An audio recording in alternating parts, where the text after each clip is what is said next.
핫라인 수학이 안 들면 그만. 이번 한중 정상회담 관련 기사 중 개인적으로 가장 흥미로운 기사 제목입니다.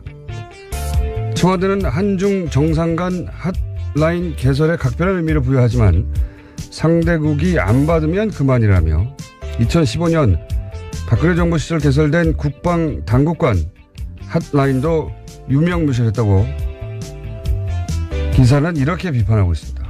기존 라인부터 제대로 사용하지 못하고 정상 간 핫라인을 또 만들겠다니 기가 찰 노릇이다. 아빠가 기껏 사다 준 4발 자전거를 창고에 처박아 놓고 2발 자전거를 타고 도로를 누비겠다는 철부지 아이와 영락없이 닮았다.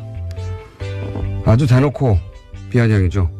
해서 같은 기자가 2015년 박근혜 시진핑 정상회담 당시 합의된 국방 당국간 핫라인 관련 기사를 찾아봤습니다. 같은 기자가 이렇게 보도합니다.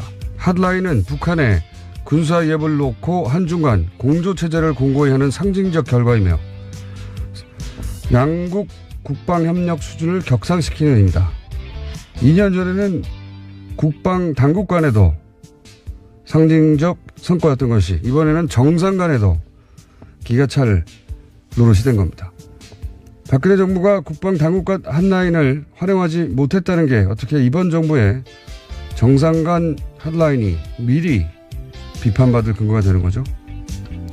지난 정권에서 못했는데 이번 정권이라고 다를 리가 없다라고 생각하면 그렇게 생각하는 이유라도 제시해야죠.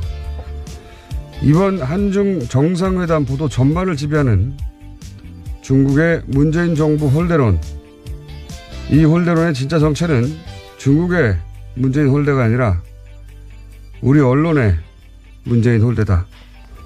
김어준 생각이었습니다.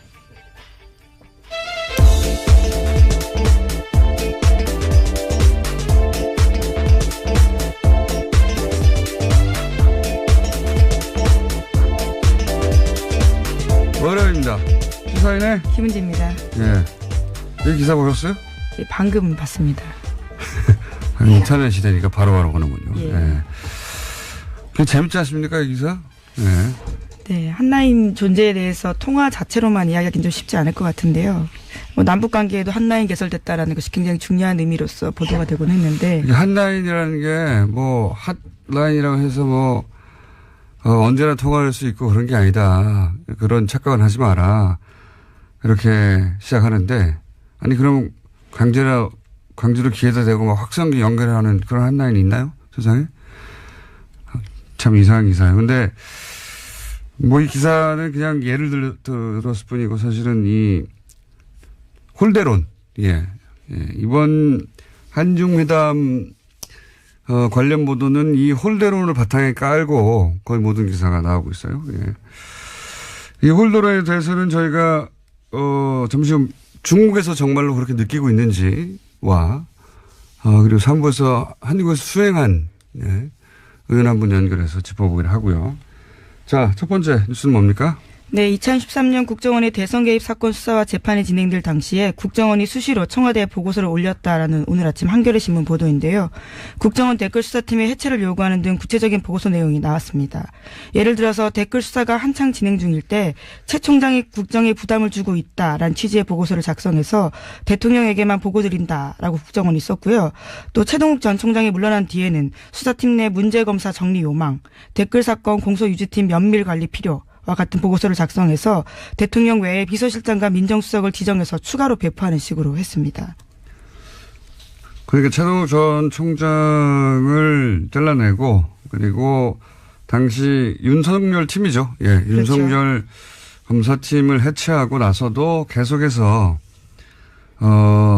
사찰을 한 거죠. 예, 사찰을 해서 이 팀을 와해시켜야 된다, 해체시켜야 된다. 그런 건의를 계속했다는 거죠. 국정원이. 예, 국정원이 청와대에 직보를 한 건데요. 게다가 대통령만 보는 보고서다라는 내용이 나와 있다고 합니다. 여기 등장하는 문구 중에 개인적으로 가장 눈길이 가는 문구가 이 수사팀 그러니까 최동욱 전 총장이 잘리고 난 이후에 윤석열 팀 이 팀에 소속된 이 팀을 와해시키기 위해서 쓴 표현이 뭐냐면 건전 법조인들이 이들을 와해시켜야 된다. 예, 건전 법조인. 네, 그렇죠. 건전법조인이라는 표현이 그대로 나옵니다. 국정원이 좋아하는 표현인데요. 건전단체, 건전법조인 이런 표현들이 꽤 있습니다. 저는 이 건전이라는 단어를 볼 때마다 무슨 생각하냐면, 이 국정원의 이 정치 개입 사건, 몸통에 해당되는 국정원 내부의 세력이 있을 수 있지 않습니까? 그 세력의 뿌리가 박정희 정권 시절의 어떤 사고방식, 멘탈리티를 그대로 유지하는 사람들이구나 싶은 것이, 이게 이제 원조가 박정희 정권 시절이거든요. 건전가요, 예를 들어서 장발들 잘라내고 할 때 다 사용한 단어가 건전이에요, 건전. 예. 이때 이외에는 잘 안 등장합니다. 생각해 보시면 정부 문서에, 건전 어쩌고저쩌고 잘 안 등장해요. 예. 이렇게 정치적, 국정원이 정치 개입을 하고 자기 반대 세력에 대해서, 표현할 때 건전이라는 단어를 사용합니다. 건전 법조인들이 윤석열 팀을 와해시켜라. 네. 웃기지 않습니까? 네, 또 보면 공소 유지하려고 노력하는 게 당연히 검사의 역할인데도 불구하고요. 이에 대해서 이런 표현이 있습니다. 공소유지팀 검사들이 지방으로 인사조치된 이후에 자신들의 행동에 반성 없이 최동욱 직계의 조력을 받으면서 주말이면 서울중앙지검에 모여서 전략을 강구하고 있다라는 건데요. 반성이 없다라는 표현이 있습니다. 반성이 없다. 반성은 자기들이 해야 되는데. 이 수사팀을 와해시켜 놓고서도 열심히 하려고 하는 검사들에 대해서 이런 식으로 표현을 하고요. 네, 또 최 전 총장이 전현직 정부에 빚이 없다라는 오만한 인식 아래 검찰의 정치적 독립을 빙자해서 인기 영합 행보를 지속한다라고 써 있는데요. 빚이 없다는 건 굉장히 좋은 의미인데도 불구하고 이걸 오만하다라고 표현하고 있습니다. 네, 정신 못 차린다잖아요. 윤석열 팀이. 정신을 못 차리고 그 세월을 다 지나서 다시 정신을 못 차린 그 상태가 저 일반 국민들 입장에서 매우 건전한 상태인 거죠. 그래서 지금 적폐 수사를 이끌고 있다. 윤석열 팀이. 어쨌든 굉장히 공을 들였어요. 그 팀을 와해시키고 검찰을 자기들 입맛대로 하는데 실제로 그래서 검찰 일부를 데려가 가지고 결국은 친정을 속이는 데 써먹은 거 아닙니까? 국정원이. 그렇죠. 댓글 수사를 방해했던 사실이 이제서야 드러난 건데요. 사실 정권이 바뀌지 않았다면 드러나지 않았을 범죄인 거죠. 국정원의 이런 행각에 대해서 사실은 검찰은 열받아야 되는 거예요. 자기들을 완전 졸라본 거 아닙니까? 그리고 와해시키고 얘는 자르고 어쩌고 저쩌고 그리고 데리고 와서 가짜 사무실 만드는데 굳이 검사를 쓰고 자기들 해도 되거든요. 검사들을 동원하고. 검찰이 완전히 국정원의 졸이었어요, 지난 정권 때. 자, 다음 뉴스는요? 네, 관련한 뉴스가 하나 더 있습니다. 댓글 사건 관련된 건데요. 민변, 그러니까 민주사회를 위한 변호사 모임이 이명박 정부 댓글 공작과 관련해서 손해배상 청구 소송을 추진 중이다라고 합니다. 원세훈 전 국정원장과 김관진 전 국방부 장관 등이 대상입니다. 댓글 부대에 투입된 세금을 개인 돈으로 물어내라라는 건데요. 소송 규모를 100억 원 이상으로 잡고 있다고 합니다. 하지만 민법상 정부의 비위에 따른 국민 개인의 손해를 배상하라는 청구는 가능하지만요. 투입된 세금 전액을 국고로 환수하라는 소송이 불가하기 때문에 법 개정이 필요하다라는 목소리가 커지고 있다고 합니다. 아주 잘한다. 박수 치고 싶습니다. 예. 그러니까 한마디로 말해서 김관진, 원세훈 당신들이 여론 조작하는데 든 돈을 쓴 내라. 돈을 세금으로 쓴 돈 개인 돈으로 토해내라 이거 아닙니까? 네. 그렇죠. 아주 잘하고 있다. 이렇게 돼야 되는 거죠. 예. 지금 법적인 문제도 있지만 그렇게 쓴 돈을 이런 불법적인 일에 지휘한 사람들에 대한 법률적 징벌도 있어야 되겠지만 그때 쓴 돈 다 내놓으라는 거 아닙니까? 이거는 사실은 미래를 위해서도 반드시 이런 선례를 남겨놔야 돼요. 예. 네, 국민소송법안 같은 경우에는 세 차례나 발의가 됐지만 공무원 반발로 폐기된 바가 있다라고 하는데요. 이것은 문재인 대통령이 후보 시절 공약한 바가 있다라고 합니다. 저는 이거 반드시 그런 공약이 있었는지 모르겠지만 지금 3년이거든요. 원세훈 원장도 이런 난리를 쳐놓고 3년 있으면 나올 거 아닙니까? 예. 물론 앞으로 진행되는 추가 수사 때문에 어떻게 될지 모르겠습니다만 만약에 정권 교체가 안 됐으면 이번에 3년 있다가 나오거나 아예 안 들어갔죠, 다시. 예. 원래 징역 4년을 받았는데 앞서 산 기간이 있기 때문에 그런 거죠. 예. 앞으로 남은 게 3년인데 다시 안 들어갔을 거라고 봐요, 저는. 근데 그러니까 3년 정도, 4년 정도가 이런 정도의 범죄를 저지른 사람에 대한 징벌로 끝나서 저는 안 된다고 생각하는데 개인이 물어내라. 좋습니다. 아주. 예. 다음 뉴스는요? 네, 최순실 씨의 해외 재산 관리인으로 알려진 데이비드 윤의 사기 행각에 대해서는 몇 번 전해드린 바가 있는데요. 또 다른 사기 혐의도 검찰에 포착돼서 재판에 넘겨졌다라고 오늘 아침 한국일보가 보도했습니다.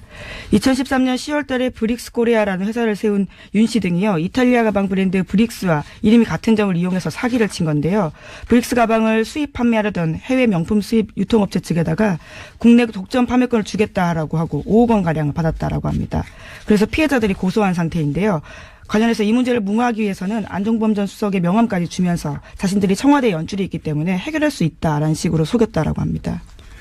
그 양반이 이제 어쨌든 안종범 수석과 연결된 거는 맞는 것 같아요. 예. 최순실과 연결된 거는 뭐 명백하고요. 명백하다는 말을 하는데 제가 명명을 두 번 했네요. 오늘. 네, 월요일이라서. 명백하고요. 예. 그런데 이제 요건은 그 앞에 처음 보도됐던 국토교통부가 뉴스테이 사업직으로 헌인마을을 지정하도록 최순실을 통해서 박근혜 정부 시절에 국토부까지 연결이 됐다. 네, 그렇죠. 앞서 보도해드린 바가 있습니다. 거기까지는 분명히 최순실 안종범의 역할이 있는데 요건도 최순실 안종범의 역할이 있는지는 아직 나오진 않았죠. 예. 이거는 뭐랄까요? 부업이었을 수도 있겠습니다. 예. 부업. 예. 네, 뭐 수사가 진행되고 있기 때문에 재판까지 받고 있는 상황이라서요. 예, 보내야 될 것 같습니다. 받아든 명함도 있고 최순실 씨가 가진 힘매 정도도 알고 있으니까 일단 사기를 치는 거죠. 예. 그러놓고 건이 작으면 혼자 먹고 아니면 최순실 씨의 힘이 필요하면 나눠 먹고 그랬을 수도 있겠다.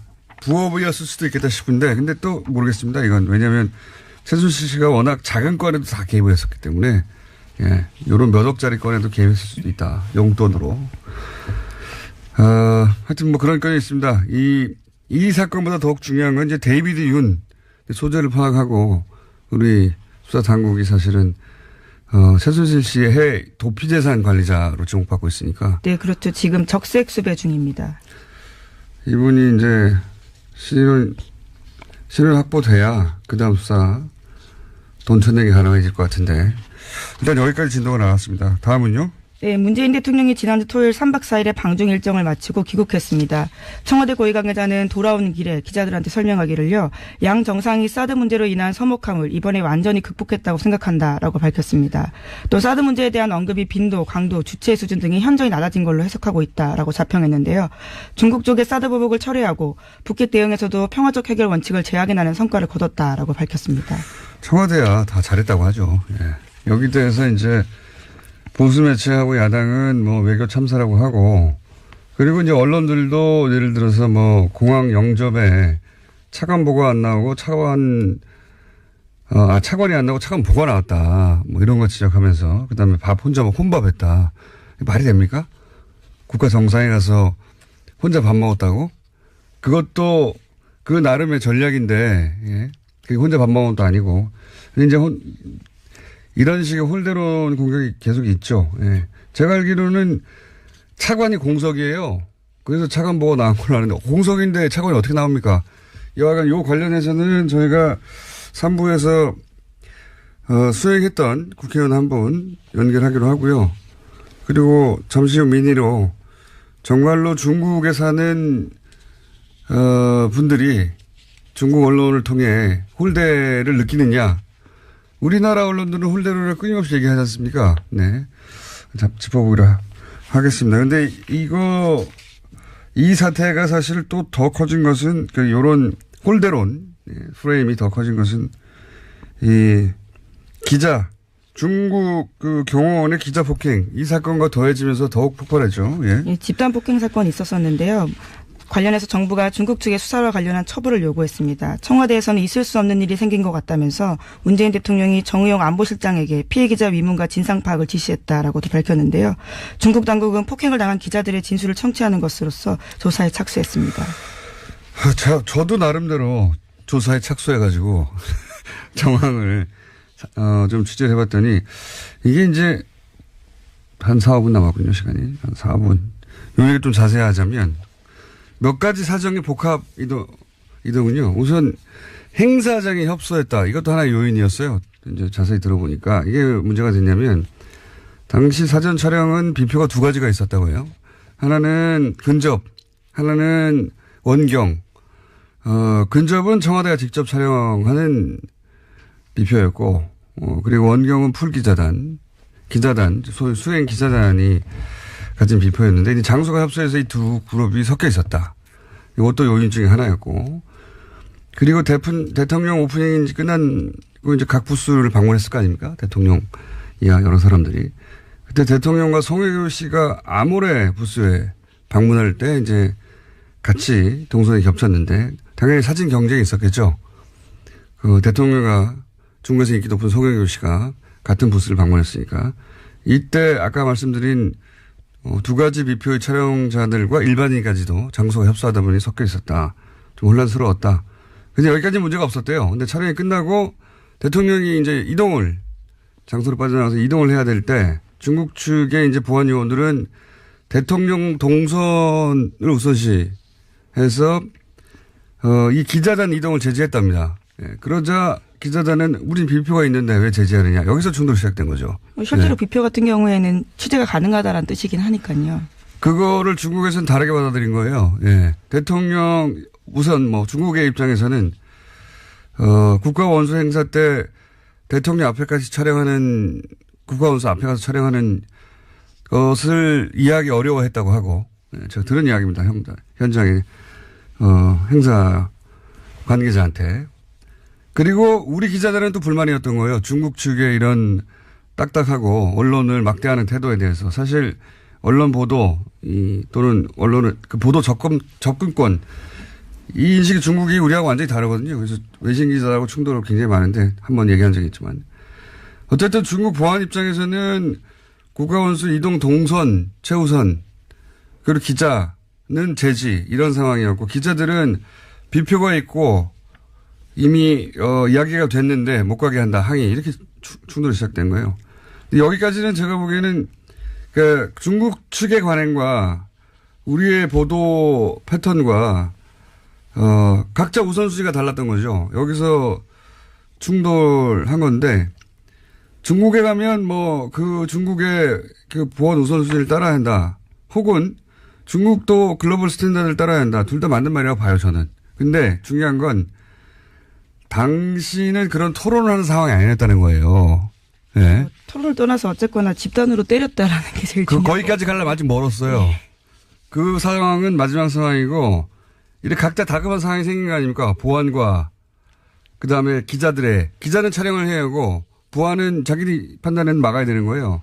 그래서 이 폭언과 거친 몸싸움이 시작됐다. 저는 여기까지도 하나의 해프닝일 수 있었다고 봅니다. 여기까지도. 보안 요원이 넘어진 기자에게 발길질을 하면서 불이 난 거예요. 여기서. 거기까지는 가지 말았어요. 이거는 무슨, 보안 우선순위가 달랐다. 이렇게 말할 수 없는 거거든요. 예. 여기서 불이 난 것이고, 여기에다가 보수정당과 이 발길질에 대해서는 제가 보기에는 공식적인 사과를 받아야 된다고 보고, 보수정당과 보수매체가 처음부터 이제 뿌린 중국 홀대론 프레임도 붙고 여기에 또 박근혜 이명박 시절에 언론에 대해서 불신을 엄청 쌓았던 그 기자들에 대한 이미지 시민들의 이게 또 붙었어요. 니들이 맞을 짓 한 거 아니냐. 예, 여기 더해지고 여기에 또 맞은 것도 억울한데 여기까지 먹으니까 더욱 열받은 기자들의 항변이 또 보태지고 이러면서 이제 사건이 활활 불타오르게 된 거죠. 네, 맞을 짓이란 말이 참. 예. 맞을 짓도 있어요. 세상에 맞을 짓도 있긴 있어요. 그래도 폭력이 용인돼서는 안 되죠. 그 말로 이 상황을 다 설명할 수는 없어요. 그러니까 맨 마지막에 발길질 부분은 제가 보기엔 이건 엄정하게 외교 태도를 통해서도 그리고 책임을 반드시 물어야 되는 사안인 것 같고 그 앞 상황에 있어서는 가치가 충돌하는 것도 있고 그 앞으로 더 거슬러 올라가 보면 장소의 문제도 있었던 것 같고요. 이런 게 복합적으로 벌어지는 사태였다. 네. 이 전체 그림을 제대로 설명할 보도가 또 추가로 있을지 모르겠는데 제가 파악하기로는 이런 일들이 이런 식으로 벌어진 겁니다. 자, 다음 뉴스는요. 하려고 했던 시간이 거의 다 됐기 때문에 제목 정도. 네, 자유한국당이 어제 당협위원장 62명 교체한다고 발표했는데요. 여기에는 서청은 의원, 유기준 의원, 그리고 류여의 최고위원 등이 포함됐습니다. 이건 뭐 친박을 털어내는 거죠. 그리고 친홍준표 체제를 구축하는 거죠.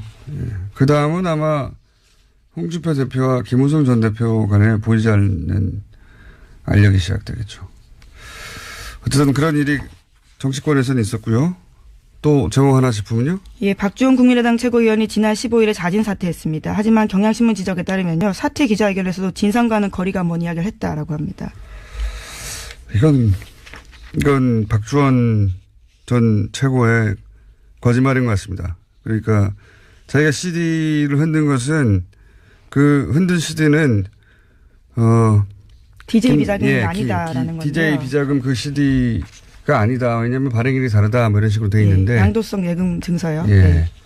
근데 이제 이거는 발행일이 다르긴 달라요. 어떻게 다르냐면 근데 그게 발행일이 아니다. 국감 때 공개된 CD 발행일은 2월 8일인데 이제 법원에서 약식 명령 내리면서 그 CD에 대해서 3월 16일자로 어쩌고저쩌고 써 있었기 때문에 박주원 최고가 이 약식 명령서 흔들면서 이게 아니라는 거죠. 근데 그거는 발행일이 아니라 그 발행 회사의 등기부 등본을 열람한 날짜에 불과하지 같은 CD가 맞습니다. 이게 해명이 거짓말인 거죠. 자, 올해 사자성어까지 하고 끝내죠. 네, 교수신문이 올해 사자성어를 발표했는데요. 파사현정이라고 합니다. 사악한 것을 부수고 바른 것을 드러낸다라는 뜻입니다. 교수신문이 모든 언론에 등장하는 딱 한 번이 이때입니다. 매년 나오는 건데요.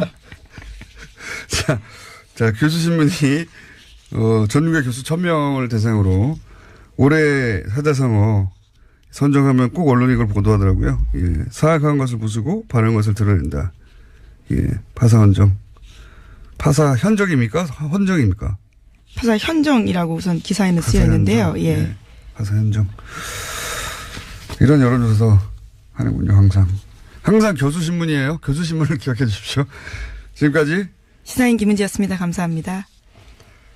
자, 바로 이어서 홀대론, 국내 언론이 홀대론 어마어마하게 역대 그 정상의 해외 방문 중에 홀대론을 이렇게 줄기차게 제기한 사례가 있나 싶은데, 그래서 저희가 중국에 있는 교민들은 중국 언론을 통해서 정말로 홀대론을 느꼈는지, 예, 정말로 중국이 홀대론을 했으면 누구보다도 그 홀대를 교민들이 느끼셨을 테니까 중국 베이징에 있는 이재민 통신을 연결해서, 예, 이 국빈 방문 관련한 중국 언론의 보도 또 그런 기사들에 대한 중국인의 반응, 네, 직접 들어보겠습니다. 안녕하세요. 안녕하십니까. 베이징입니다. 네, 목소리 아주 박영선 의원과 유사한 목소리에 차분한 인터뷰를 하고 나면 항상 화제가 됩니다. 자, 칭찬해 주세요. 일단 날계란 2개를 지금 먹고 준비를 하고 있습니다. 날계란 2개요. 중국에 계시니까 오래 계셨으니까 그리고 이전 네. 대통령들의 방문 때 중국 언론의 보도도 다 접해보셨으니까 아주 간단한 질문부터 하나 드리면 중국 언론들이 이 문재인 대통령의 방중을 보도하는 분량이나 내용이나 다른 국빈 방문 때 비교해서 다릅니까?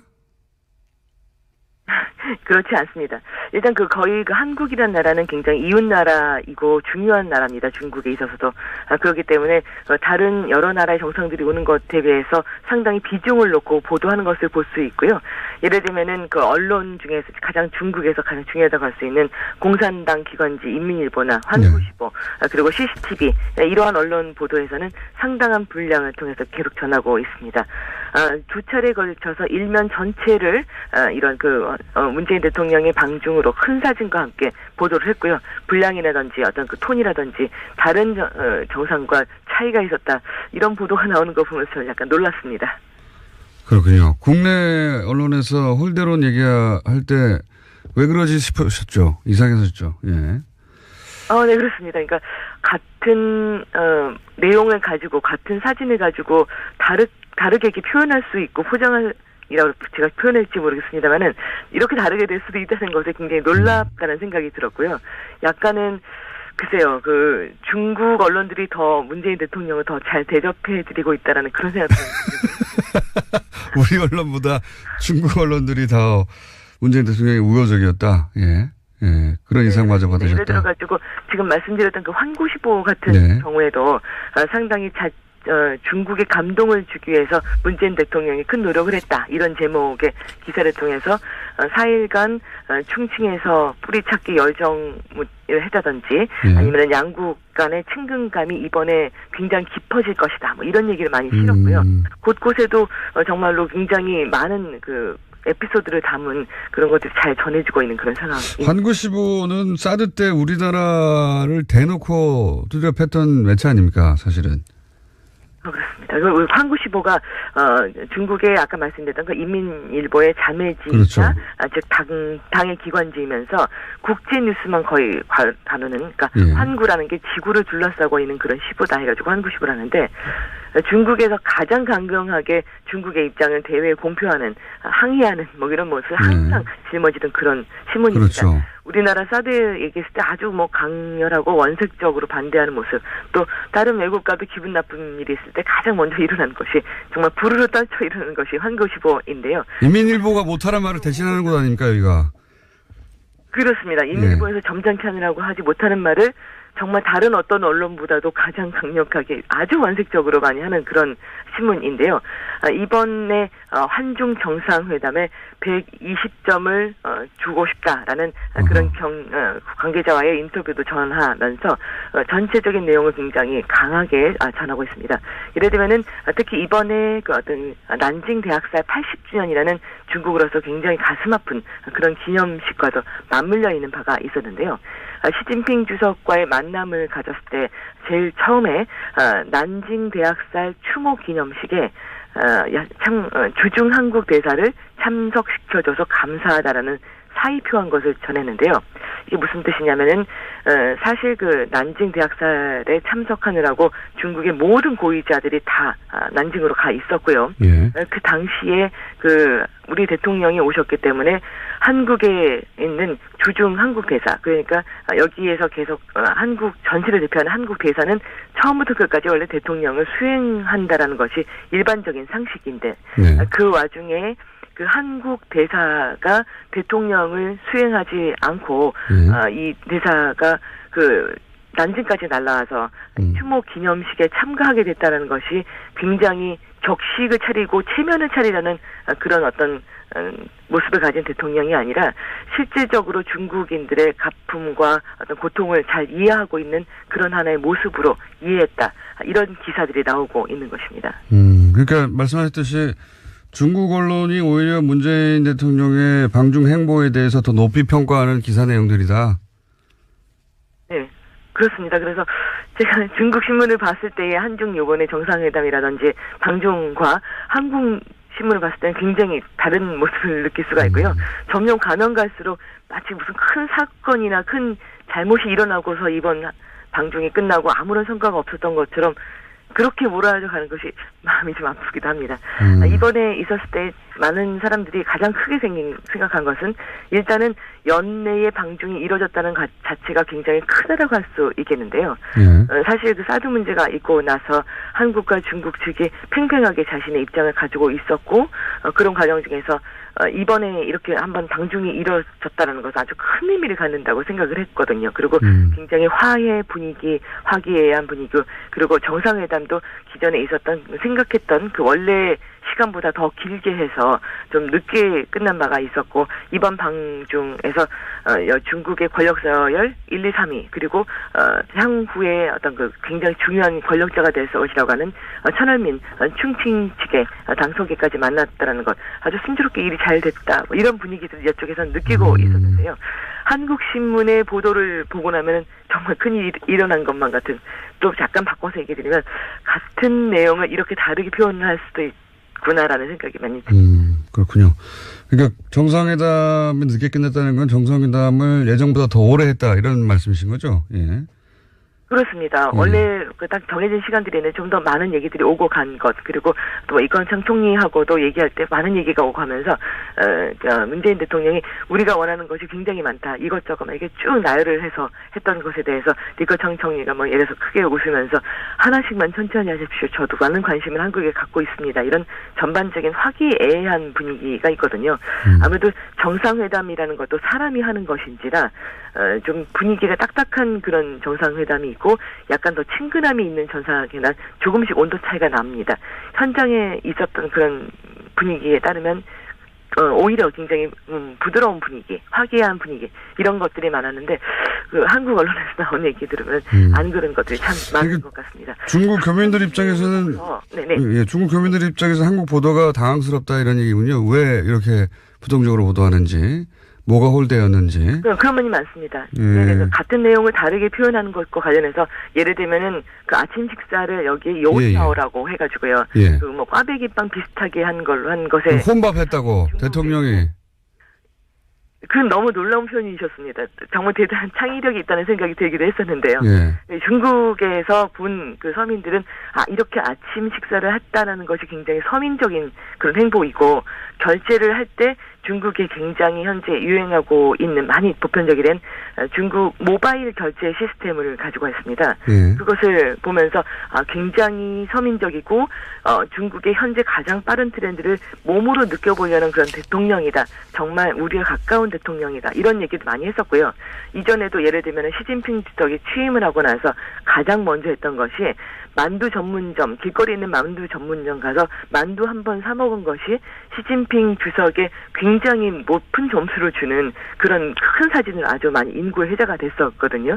그래서 요번에 그 요티아오를 아침 식사한 것도 중국 분들은 다 오른쪽으로 보신다면은 다른 쪽으로는 정말 다른 해석이 한국에서만이 되고 있는 것 같습니다.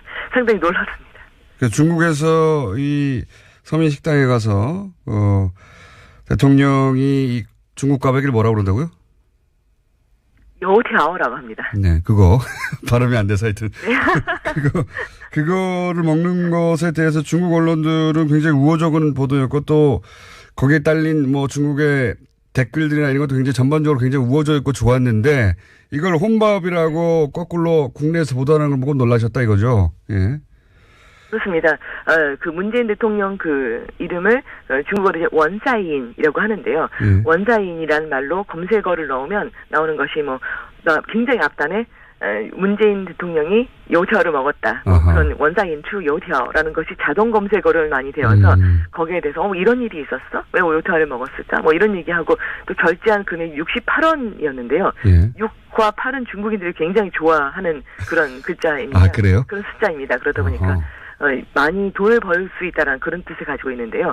앞으로 굉장히 우리가 굉장히 잘 되려나 봐? 뭐 운이 좋은가 봐? 뭐 이런 얘기도 있고 일부러 68원에 맞춘 거 아니야? 뭐 이런 얘기도 등등 나오는 굉장히 이런 에피소드성이랄까? 뭐 이런 얘기도 나오기도 하는데요. 그리고 예를 들면은 그 문재인 대통령의 부인 또 얘기도 바로 검색어로 나옵니다. 그래서 굉장히 어떤 의미에서 이렇게 두 분이 결혼을 하게 됐을까? 뒷얘기 하여튼 재밌는 얘기가 굉장히 많습니다. 그런데 되게 한국 언론은 많이 나는 것 같습니다. 알겠습니다. 오늘 여기까지 듣고요. 저희가 원래 짧게 하려고 그랬더니 하실 얘기가 많은가 봐요. 저희가 못다 하신 얘기가 있다면 내일 또 한 번 연결하도록 할게요. 예. 알겠습니다. 왜냐하면 이 홀대론 보도가 너무 많이 나와가지고요. 예. 저희 말고는 그게 홀대가 아니었다는 걸 짚어주는 곳이 없어서 내일 한 번 더 연결하겠습니다. 네. 감사합니다. 네. 지금까지 중국 베이징의 이재